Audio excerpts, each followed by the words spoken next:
সামনে পুজো আর মুখে ট্যান থাকবে তা কখনো হয়? না না, একদমই নয়। তাই আমি কিছু ঘরে থাকা জিনিস নিয়ে নিজের ট্যান তুলতে বসে পড়লাম। কিভাবে কি করলাম দেখতে হলে পুরো ভিডিওটা দেখতে থাকো, পুরোটাতেই বলে দেওয়া থাকবে কিভাবে কি করতে হবে।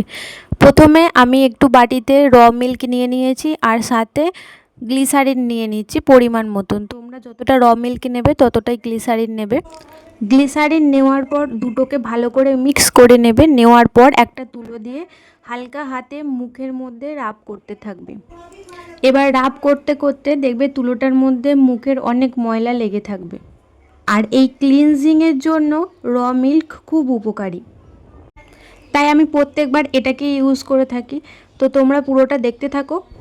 আমি লিকুইডটা প্রায় 3 থেকে 4 মিনিট মুখে ঘষে নিয়েছি তুলোর মাধ্যমে।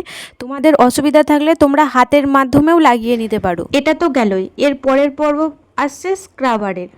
আমার কাছে বাড়িতে একটা স্ক্রাবার ছিল, দেখতেই পাচ্ছ এবিউতের। খুব বেশি ছিল না, তবে যতটা ছিল আমার মুখের পক্ষে যথেষ্ট। আমি নিয়ে নিলাম ভালো করে। মুখে হালকা জল রাখতে হবে, তার সেই জল থাকা অবস্থাতেই স্ক্রাবারটা নিয়ে খুব আস্তে আস্তে, খুব একটা জোরে না, যদিও ভিডিওটা আমার স্পিডে করা আছে তাই জোরে মনে হচ্ছে, কিন্তু আমিও খুব স্লোলি করেছি। স্ক্রাবারটা 5 মিনিট মতন রগড়াতে থাকলেই হয়ে যাবে। এরপর আসি নেক্সট পর্বে। এখানে একটা বাটিতে আমি আমার পরিমাণ মতন একটু কফি, বেসন, চালের গুঁড়ো আর টক দই নিয়ে নিয়েছি। টক দই ট্যান তুলতে খুব উপকারী, তাই টক দইটাও আমি নিয়ে নিয়েছি। দিয়ে ভালো করে পুরো মুখে অ্যাপ্লাই করে নিচ্ছি। হালকাভাবে স্ক্রাব করতে থাকা অবস্থাতেই অ্যাপ্লাই করতে হবে, একবারে যে লাগিয়ে রেখে দেবে তা নয়। আর বলে রাখি, প্রথম স্টেপে যে দুধ আর গ্লিসারিনটা নিয়েছিলাম ওটা কিন্তু মুখে কখনোই শুকোতে দেবে না, কারণ গ্লিসারিন মুখে কিন্তু শুকাতে দিলে হয় না। মুখে মাখার পরও যেটুকু বেঁচেছিল আমি সেটুকুও মুখে ভালো করে অ্যাপ্লাই করে নিলাম, যাতে নষ্ট না হয় জিনিসটা।